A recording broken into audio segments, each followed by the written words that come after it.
Il était 11 heures du matin et le soleil cognait fort sur les trottoirs d'Abidjan. Dans la foule pressée du marché de Treichville, une jeune femme avançait, un plateau de bananes mûres sur la tête. Elle s'appelait Marlène, et chaque pas qu'elle faisait sous la chaleur était une prière silencieuse pour que ce jour soit meilleur que le précédent. Sa voix, pourtant douce et fatiguée, lançait des appels aux passants. Bananes fraîches, bananes sucrées à bon prix. Chaque billet qu'elle gagnait était précieux. C'était avec cela qu'elle faisait vivre sa famille.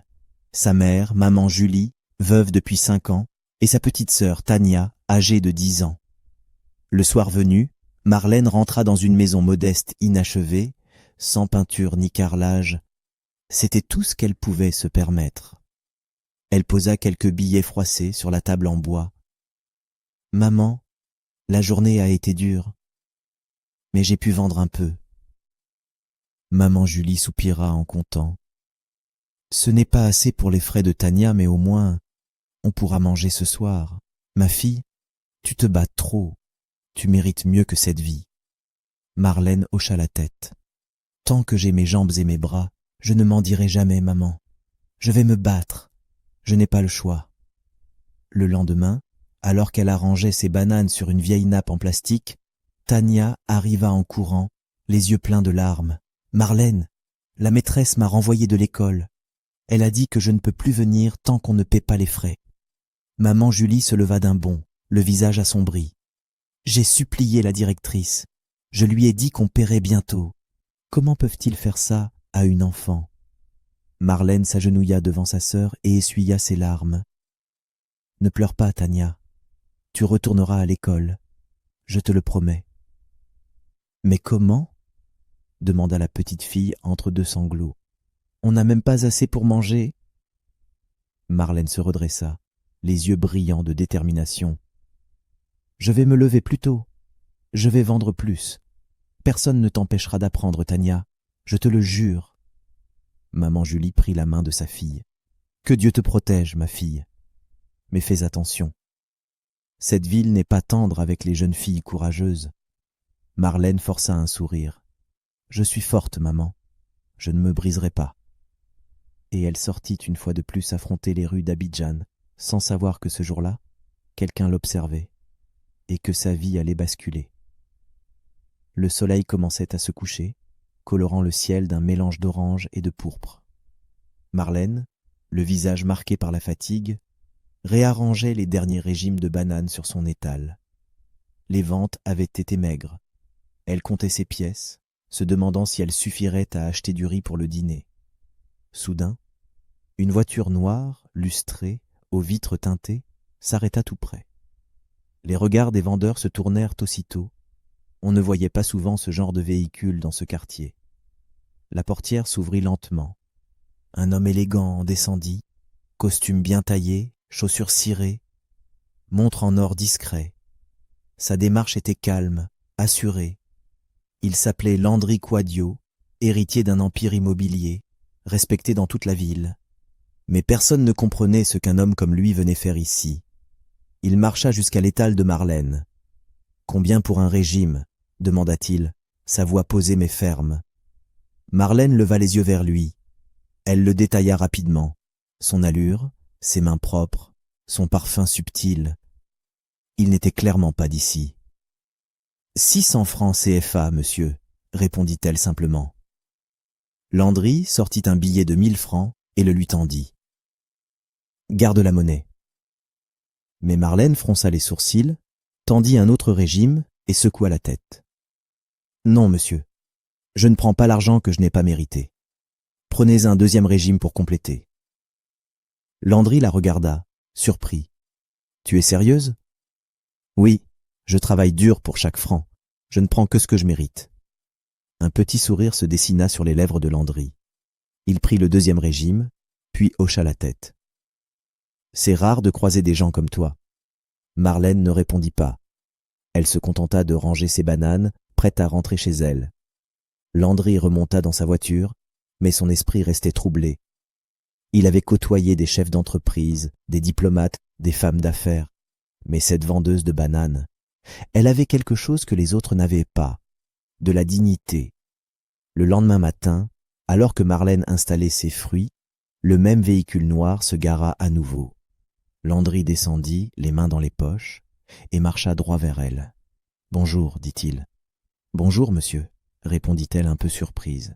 « Je voudrais acheter des bananes, à nouveau. » Marlène lui tendit un régime. 600 francs CFA. Landry lui donna encore un billet de 1000 francs. « Garde la monnaie, » dit-il avec un petit sourire. Marlène soupira. « Monsieur, on a déjà eu cette discussion hier. Prenez un autre régime, ou je vous rends la différence. » Landry rit doucement. « Je voulais juste voir si tu allais changer d'avis. »« Je ne changerai pas, » répondit-elle fermement. « Si vous voulez offrir de l'argent, donnez-le à quelqu'un qui en a vraiment besoin. » Landry la regarda longuement. Elle ne jouait pas un rôle. Elle était sincère.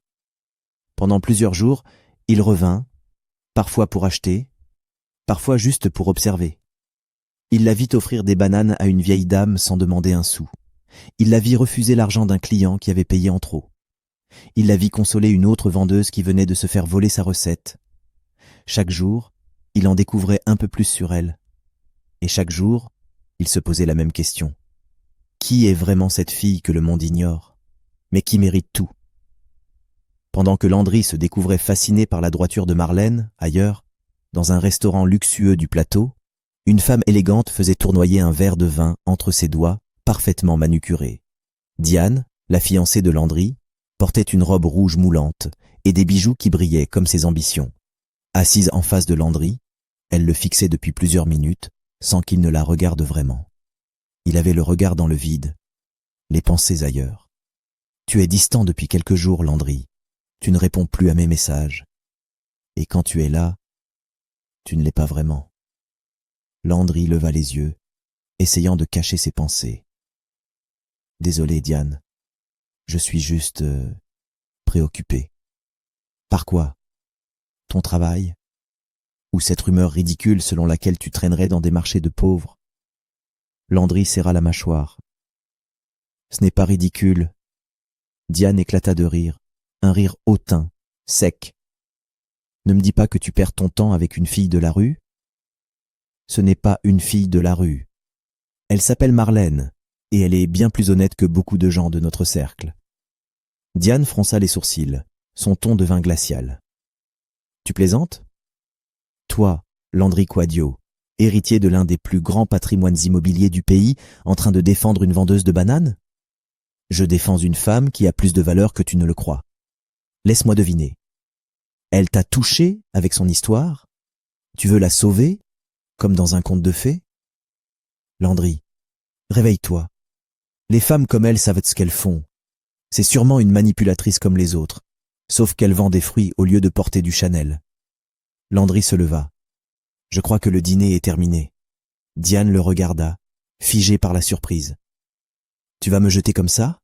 Pour une fille qui vend des bananes dans la rue?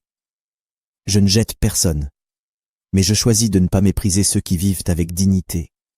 Et sans ajouter un mot, Landry sortit du restaurant, laissant Diane seule, furieuse, étouffée dans son ego.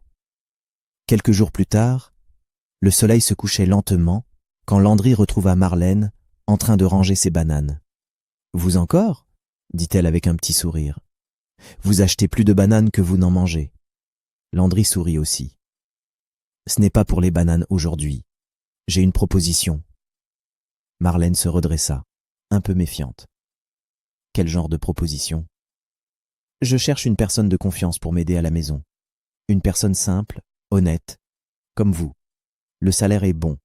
Vous pourrez aider votre sœur et reprendre vos études si vous le souhaitez. » Elle le fixa, bouche légèrement entr'ouverte. « Moi, travailler dans la maison d'un homme riche ? Oui, parce que je vous fais confiance. » Landry sortit une carte de visite et la lui tendit. « Voici mon adresse. Prenez le temps d'y réfléchir. Je ne vous mets aucune pression. » Marlène prit la carte doucement, la regarda quelques secondes, puis répondit « Je vous ferai savoir. » Dans son cœur, elle hésitait. C'était risqué, mais c'était peut-être l'opportunité qui pouvait tout changer. Marlène rentra chez elle ce soir-là plus silencieuse que d'habitude. Elle posa son plateau vide dans un coin de la cour et s'assit, pensivement, sur un tabouret. Sa mère, maman Julie, la regarda quelques instants avant de s'approcher. « Tu as l'air ailleurs, ma fille. Il s'est passé quelque chose ?» Marlène hésita, puis sortit la carte de visite de sa poche. « Un homme m'a proposé un travail, comme employé de maison. » Maman Julie fronça légèrement les sourcils. « Quel genre d'homme ?»« Il a l'air très riche, il gare toujours une belle voiture noire quand il arrive.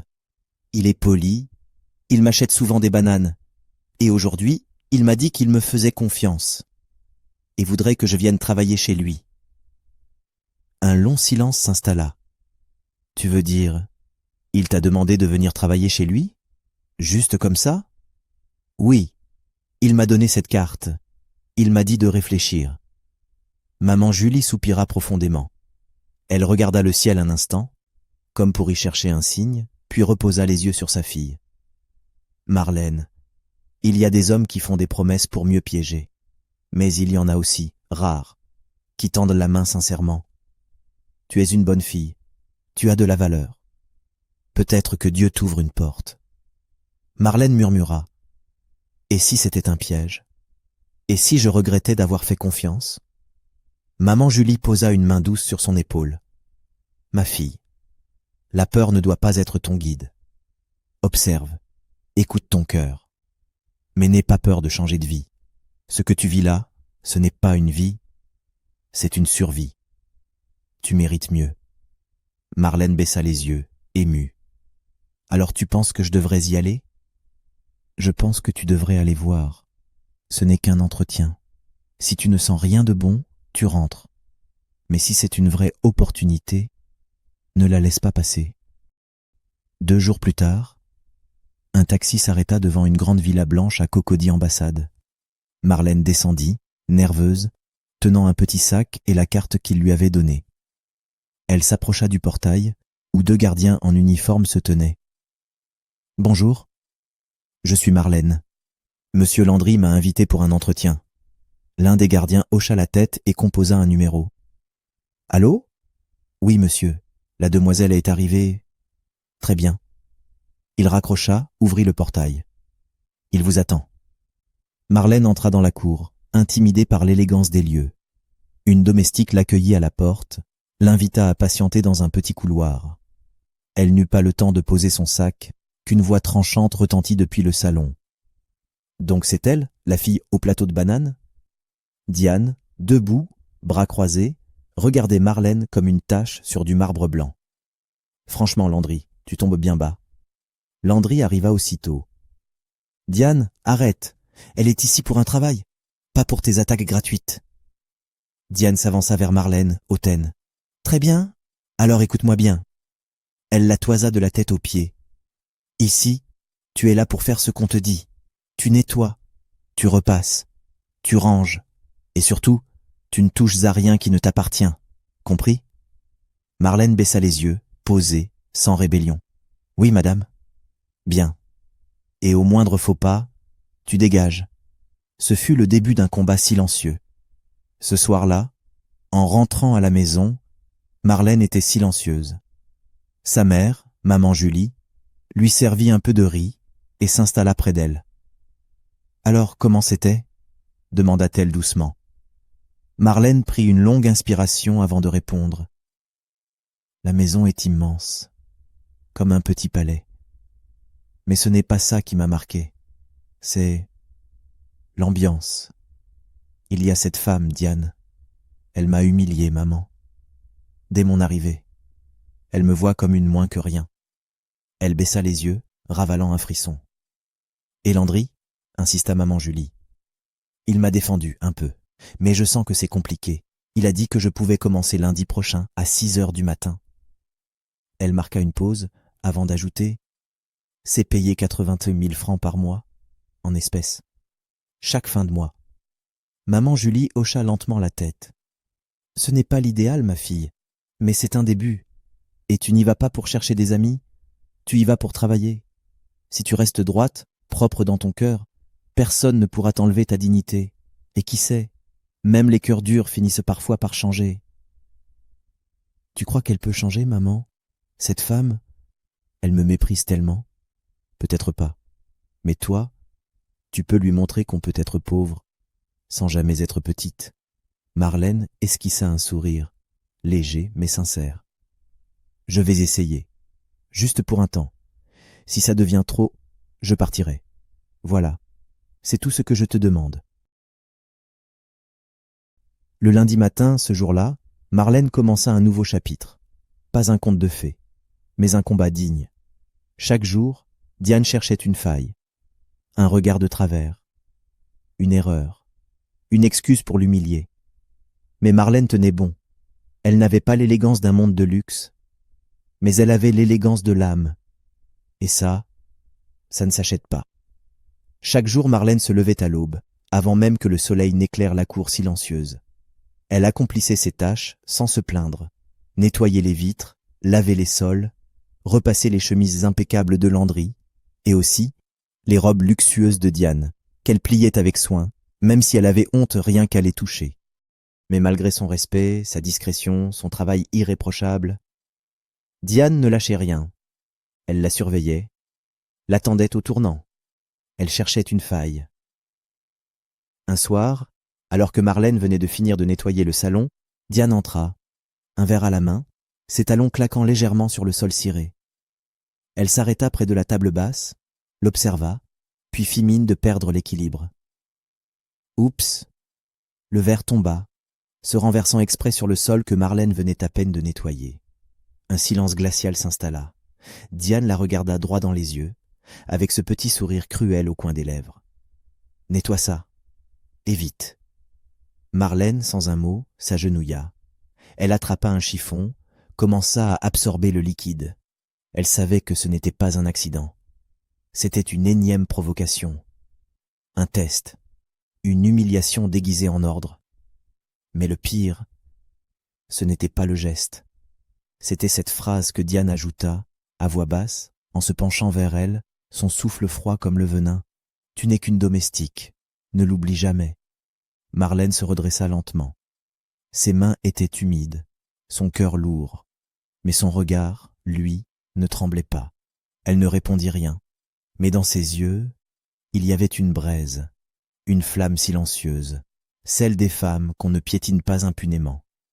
Ce qu'elle ne savait pas, c'est que non loin de là, dans le couloir adjacent, Brice, le meilleur ami de Landry, était en train de sortir de la salle à manger pour récupérer son téléphone oublié sur le buffet. Il avait tout vu, la scène, le mépris, le silence. Il s'arrêta, figé. Son regard alla de Diane, encore droite et hautaine, à Marlène, toujours accroupie, digne malgré tout. Et ce qu'il avait vu l'avait profondément touché. Plus tard dans la soirée, alors que Marlène portait un panier de linge propre vers la buanderie, Brice l'intercepta doucement. « Je peux t'aider » Marlène sursauta, surprise. « Non, non, monsieur. C'est bon. C'est mon travail. »« Pas de monsieur, s'il te plaît. Appelle-moi Brice. » Et j'insiste. Il prit le panier de ses mains, naturellement, sans montrer la moindre gêne. Marlène resta figée. Depuis qu'elle était arrivée dans cette maison, c'était la première marque de considération qu'on lui témoignait. « Merci, » murmura-t-elle, les yeux baissés. « Tu n'as pas à me remercier, » répondit Brice avec un petit sourire. « Tu n'es pas invisible, Marlène. Tu es une personne, une vraie, pas une fille de service. » Ils avancèrent ensemble dans le couloir. Puis Marlène chuchota. « Vous êtes différent. »« Différent comment ?» demanda-t-il, curieux. « Vous me parlez comme si j'avais de la valeur. » Brice s'arrêta. Il se tourna vers elle, sérieux. « Parce que tu en as. Et ce que Diane voit en toi, c'est ce qu'elle n'aura jamais, la force, la vérité, la beauté sans artifice. » Marlène ne répondit pas, mais pour la première fois, elle se sentit vue, vraiment vue. L'ambiance dans la villa était étrange. Diane était plus tendue que d'habitude. Son regard trahissait une colère sourde, une impatience, une jalousie qu'elle ne voulait pas nommer. Vers 10 heures, Marlène venait de finir de ranger le salon, quand Diane hurla depuis l'étage. « Marlène, où sont mes vêtements ?» Marlène monta précipitamment. « Pardon, madame ?» Diane brandit un cintre vide, les yeux fous. « Ma robe rouge, celle de la marque italienne, elle a disparu. Madame, Tu l'as volée, n'est-ce pas ?» Marlène recula, choquée. « Non, madame, je n'ai rien pris. » Mais avant qu'elle ait pu finir sa phrase, une gifle violente s'abattit sur sa joue. « Menteuse !» Le silence tomba. Landry venait d'entrer dans le couloir. Il avait tout vu, tout entendu. Il s'approche lentement. « Que se passe-t-il ici ?» Diane se tourna vers lui, jouant la victime. « Elle a volé ma robe, je le savais, je l'ai dit depuis le début. C'est une fille de la rue !» Landry regarda Marlène. Elle ne pleurait pas. Mais sa joue rougissait, et ses yeux, humides, brillaient, de dignité blessée, pas de honte. Il se tourna vers Diane. « Tu as des preuves ?»« Je n'ai pas besoin de preuves. Regarde-la. » « Justement, » répondit Landry, « je la regarde, et je vois une femme qui a plus d'honneur que toi. » Diane recula, choquée. « Tu la défends ? Tu choisis une domestique contre moi ? » « Je choisis la vérité, Diane, et elle ne porte pas de robe rouge. Elle porte le silence et la droiture. » Il inspira profondément. « Prépare tes affaires. Tu quittes cette maison ce soir. »« Quoi ? Tu es sérieux ? » ?»« Plus que jamais. » Diane sortit quelques heures plus tard, furieuse, humiliée, vaincue. Et Marlène, debout dans le couloir, regarda la porte se refermer. Ce jour-là, ce n'était pas une victoire. C'était une libération. Le calme était revenu dans la maison, mais l'air semblait encore chargé de ce qui s'était passé. Marlène, elle, se contentait de continuer son travail, discrète, silencieuse. Mais au fond d'elle, quelque chose avait changé. Elle n'avait pas l'habitude qu'on prenne sa défense, encore moins face à une femme aussi puissante que Diane. Et Landry, pourquoi avait-il fait ça ? Pourquoi risquer sa réputation pour elle ? Ce soir-là, Marlène était dans la buanderie, en train de plier des draps propres, quand Brice entra, l'air sérieux. Elle leva les yeux, surprise. Il semblait nerveux, comme un homme au bord d'un aveu difficile. « Marlène, » murmura-t-il, « j'ai besoin de te dire quelque chose. » Elle posa lentement le drap sur la table. « Oui ?» Brice inspira profondément. « Je t'aime, Marlène. » Le silence qui suivit fut brutal, comme une porte qui claque dans un couloir vide. « Depuis des jours, je te regarde. Tu es forte, tu es droite, tu es tout ce que j'ai toujours voulu chez une femme. » Marlène sentit un poids dans sa poitrine. Brice avait toujours été respectueux, présent, sincère, mais son cœur n'était pas là. « Brice, » dit-elle doucement, « je te respecte beaucoup, et je suis touchée par tes paroles. » Elle releva timidement la tête. « Mais je ne ressens pas la même chose. » Brice hocha lentement la tête. Il força un petit sourire. « Je m'en doutais, je le vois dans la façon dont tu regardes Landry. » Marlène détourna le regard. « J'espère que ça ne changera rien entre nous. Tu comptes pour moi. Vraiment. »« Je préfère t'avoir comme ami que de ne plus t'avoir du tout, » répondit-il simplement. Puis il sortit, sans bruit. Mais son silence disait « Je t'aimais pour de vrai. » Les jours qui suivirent furent silencieux. Marlène continuait son travail dans la villa. Landry, de son côté, semblait plus réservé. Il l'observait, sans rien dire. Mais un matin, alors qu'elle balayait la terrasse, il s'approcha. « Marlène ?» Elle se redressa. « Oui, monsieur ?» Il prit une inspiration. « Je voulais m'excuser pour ce qui s'est passé avec Diane. » Marlène resta figée. « Tu n'as pas mérité ça, et je n'ai pas réagi assez tôt. J'aurais dû intervenir plus vite. Je suis désolée. » Elle hocha lentement la tête. « C'est du passé, » murmura-t-elle. « Pas pour moi, » répondit-il. Ce jour-là, quelque chose se dénoua. Pas un amour, pas encore, mais un respect. À partir de ce moment, Landry changea de posture. Il ne s'imposa pas, il ne séduisit pas, il fut là, présent, discret. Il lui apportait un jus frais quand il faisait chaud. Il lui demandait son avis sur la couleur d'un rideau. Il s'intéressait à ses journées. Marlène ne comprenait pas. Elle restait prudente, Mais elle voyait bien qu'un lien, timide et silencieux, prenait racine. Un soir, alors qu'ils dînèrent chacun dans leur coin, Landry s'approcha doucement. « Marlène, est-ce que je peux rencontrer ta mère? Ta petite sœur aussi ?» Elle leva les yeux, surprise. « Pourquoi? » ?»« Parce que tu fais partie de ma vie, même si tu ne t'en rends pas compte. Et j'aimerais connaître les personnes qui comptent pour toi. » Elle hésita, puis accepta.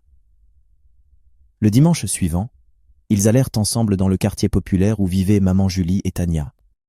Landry les salua avec respect, apporta quelques provisions, elle le fit asseoir dans sa modeste cour, ils discutèrent posément avec la mère de Marlène et firent rire Tania avec quelques anecdotes. Ce soir-là, le fossé entre leurs mondes se réduisit. Et Marlène, pour la première fois, vit Landry non pas comme un homme riche, mais comme un homme vrai. Quelques jours plus tard, en fin de journée, alors que Marlène faisait la vaisselle dans la cuisine, Landry l'appela doucement. Elle essuya ses mains et s'approcha. Il lui tendit une enveloppe. « Ce n'est pas grand-chose, mais je voulais faire ce geste, pour toi et pour ta sœur. » Marlène l'ouvrit. À l'intérieur, un reçu d'inscription scolaire pour Tania, payé pour l'année, et un autre pour elle. « J'ai aussi inscrit ton nom à un programme du soir. Tu pourras reprendre tes études si tu veux. » Elle était figée, les mains tremblantes. « Pourquoi tu fais tout ça ?» Landry la regarda. « Parce que tu n'attends rien, mais tu mérites tout. » Marlène ne répondit pas. Mais ses yeux brillants disaient « merci » mieux que n'importe quel mot. Mais ce qu'elle ignorait est que cela n'était que le début d'un tournant radical de sa vie. Le lendemain, Marlène alla chercher Tania à l'école. Sa petite sœur courut vers elle, son cartable en main, le sourire large. « Sœur, ils m'ont laissé entrer. Ils ont dit que les frais sont payés, et ils m'ont même donné de nouveaux cahiers. » Marlène la serra fort, les yeux mouillés de joie. « Tu vas retourner en classe, ma chérie, et tu deviendras tout ce que tu veux être. » Tania leva la tête, curieuse. « Et toi, tu vas à l'école aussi maintenant? » « Oui, le soir, après le travail, et un jour, on fêtera ça ensemble. Toi, moi et maman. » Landry se souvenait encore de ce qu'il avait vu ce jour-là lors de sa visite chez Marlène, cette souffrance dans laquelle il vivait, cette maison inachevée, des murs fissurés, un sol de terre battue, une toiture en tôle rouillée, une seule pièce pour 3 personnes, et ce silence lourd qu'on entend seulement quand la pauvreté devient l'air qu'on respire. Il n'avait rien dit, pas un mot, mais dans son cœur, une promesse avait germé. Plus jamais elle ne vivra comme ça. Dès le lendemain, il appela discrètement un architecte. Il acheta un petit terrain non loin, dans un quartier calme mais accessible. Et en quelques semaines, sans prévenir Marlène, il fit construire une maison. Pas une villa de luxe, mais une vraie maison. Solide, propre, humaine dans une cour avec un manguier au centre. 2 chambres, un salon, une cuisine moderne, une salle d'eau carrelée, un vrai chez-soi. Quand tout fut terminé, il appela Marlène. « J'aimerais vous montrer quelque chose, » dit-il simplement. Elle, maman Julie et Tania montèrent dans la voiture sans poser trop de questions. Il les mena dans une rue calme, puis s'arrêta devant un petit portail peint en vert clair. Il l'ouvrit. Et là, elles restèrent sans voix. Une maison neuve, fraîche, simple mais magnifique. Les murs encore parfumés de peinture. Maman Julie porte la main à sa bouche, les larmes aux yeux. « Seigneur, qu'est-ce que tout cela ?» Landry se tourna vers elle. « Une maison, pour vous, parce que vous le méritez. » Marlène, figée, le regarda, bouleversée. « Landry, pourquoi ?»« Parce que ce jour-là, en visitant votre ancien logement, j'ai eu honte. Honte d'avoir tant pendant que vous viviez si peu. Et parce qu'aucune femme aussi digne que toi ne devrait vivre sans sécurité, sans confort, sans paix. » Elle ne dit rien. Elle s'approcha lentement et le serra dans ses bras. Pas comme une employée, pas comme une rescapée, mais comme une femme qu'on vient enfin de traiter comme une reine. « Merci, » murmura-t-elle. « Merci du fond du cœur. » Et ce soir-là, dans leur nouvelle maison, le passé était derrière elles. Et l'avenir venait enfin de frapper à la porte. Le soleil déclinait lentement sur la cour tranquille de la nouvelle maison. Maman Julie était assise sur un banc, un pagne noué sur les genoux, observant Tania qui jouait avec des petites pierres à l'ombre du manguier. Marlène sortit de la cuisine, un plateau à la main, les verres de jus d'orange frais encore perlant de gouttelettes. Elle souriait. Elle ne riait pas fort. Elle ne sautait pas de joie. Mais tout en elle respirait la paix. Cette paix qu'on obtient après avoir traversé l'enfer. C'est alors qu'elle l'aperçut. Landry. Il venait d'entrer dans la cour, vêtu sobrement, mais avec une élégance tranquille. Ses yeux cherchèrent Marlène. Et quand ils la trouvèrent, il s'arrêta. Elle posa lentement le plateau. « Landry, tu m'avais dit que tu ne pouvais pas venir ce soir ?»« Je sais, » répondit-il en souriant. « Mais je ne pouvais pas rester loin. Pas ce soir. » Il s'avança, salua respectueusement maman Julie, posa une main affectueuse sur la tête de Tania, puis tourna son regard vers Marlène. « Est-ce qu'on peut marcher un peu ?»« Juste toi et moi. » Elle acquiesça, intriguée. Ils marchèrent lentement vers le fond de la cour, là où le grand manguier projetait son ombre bienveillante. Arrivé là, Landry s'arrêta. Il regarda autour de lui. Le vent doux, le ciel pastel, les rires d'enfants au loin. Puis, il posa un genou à terre. Marlène recula, la main sur la bouche. « Landry, qu'est-ce que tu fais ?» Il sortit une petite boîte, l'ouvrit. Un anneau simple, doré, sans éclat excessif, mais pur, comme elle. « Marlène, depuis que je t'ai rencontrée, je suis devenu un autre homme. J'ai découvert ce que veut dire l'humilité, la dignité, le vrai travail, le respect, et surtout, l'amour silencieux, celui qui ne crie pas, mais qui change tout. » Il releva les yeux vers elle. « Je ne te promets pas un conte de fées, mais je te promets un amour vrai, présent, stable. Veux-tu m'épouser ?» Un long silence. Derrière eux, maman Julie s'était levée. Tania, les yeux brillants, s'était figée, une main sur la bouche. Et Marlène ? Marlène pleurait. Pas de douleur, mais de soulagement. « Oui, » dit-elle dans un souffle. « Oui, Landry. » Il se releva, la prit dans ses bras, fort lentement, comme pour lui dire « Tu n'auras plus jamais à porter ce monde seul. » Et ce soir-là, dans la cour d'une maison née de l'espoir, une femme qui vendait des bananes dans la rue devint la reine du cœur d'un roi qui savait enfin aimer. Quelques mois plus tard, dans une salle joliment décorée, entre fleurs fraîches, nappes ivoires et éclats de rire, Marlène avançait lentement dans l'allée, au bras de sa mère. Sa robe était simple, élégante, d'un blanc doux, avec un petit pagne noué autour de la taille, comme un clin d'œil à ses racines. Dans la salle, on reconnaissait des anciens clients du marché, des voisins, des employés, des amis, et tout devant, Brice, qui souriait comme un grand frère. Landry, debout près de l'autel, la regardait comme si le monde entier venait d'arriver dans cette pièce. Quand elle l'atteignit, il lui prit les mains. « Tu es la plus belle femme que j'ai jamais vue, » murmura-t-il. Elle sourit à travers ses larmes. « Et toi, tu es mon miracle. » Les vœux furent simples, mais vrais. Et quand l'officiant dit « Vous pouvez embrasser la mariée », Landry la prit tendrement et posa ses lèvres sur les siennes. La salle éclata en applaudissements. Brice s'approcha d'eux, une coupe à la main. « J'ai dit un jour que je trouverais ma propre vendeuse de bananes. Mais pour l'instant, je me contenterai d'avoir la plus belle des sœurs. » Rire, larmes, joie. Marlène le serra dans ses bras. « Tu feras toujours partie de notre histoire, Brice. » Ce soir-là, en regardant autour d'elle, Marlène se dit « Tout ce que j'ai enduré m'a conduite jusqu'ici. » Elle avait travaillé dur, aimé sans condition, gardé sa dignité, même quand le monde voulait l'écraser. Et maintenant, elle entrait dans une nouvelle vie, non pas parce qu'on lui avait tout donné, mais parce qu'elle avait mérité chaque seconde de ce bonheur.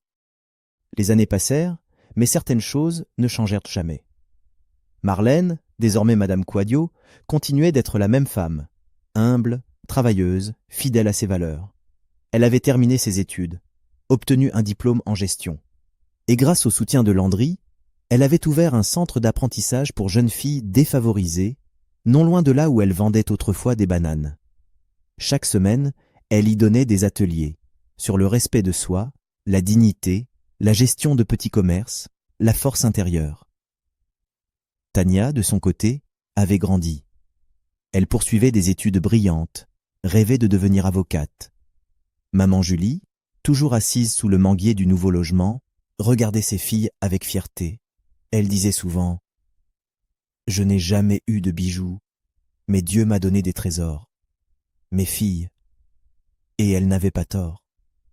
Un jour, alors que Marlène était assise dans le centre, une jeune fille entra timidement. « C'est ici qu'on apprend à devenir forte comme vous ?» Marlène sourit, se leva et lui tendit la main. « Non, ma chérie, c'est ici qu'on apprend qu'on a toujours été forte, même quand on ne le savait pas. » Marlène n'avait pas volé, elle n'avait pas triché, elle n'avait pas supplié, elle avait tenu bon. Et un jour, le destin, lassé de la tester, s'était mis à la servir. Car le monde peut oublier ton nom, mépriser ton statut, rire de ta souffrance, mais il ne pourra jamais éteindre la lumière d'un cœur honnête. Marlène nous rappelle une chose simple mais puissante. Ce n'est pas le bruit qu'on fait, mais la vérité qu'on porte, qui ouvre les bonnes portes. Alors à toi qui regardes cette vidéo, retiens ceci, travaille, reste droit. N'aie pas honte de ton parcours, car un jour, quelqu'un verra ta valeur, et ce jour-là, ta vie changera. Si cette histoire t'a touché, laisse un like, partage-la avec quelqu'un qui a besoin de croire que l'honnêteté et la patience paient toujours. Et abonne-toi à HD Story, la chaîne des histoires humaines et des leçons de vie inspirantes. Prends soin de toi. Et à très bientôt pour une nouvelle histoire.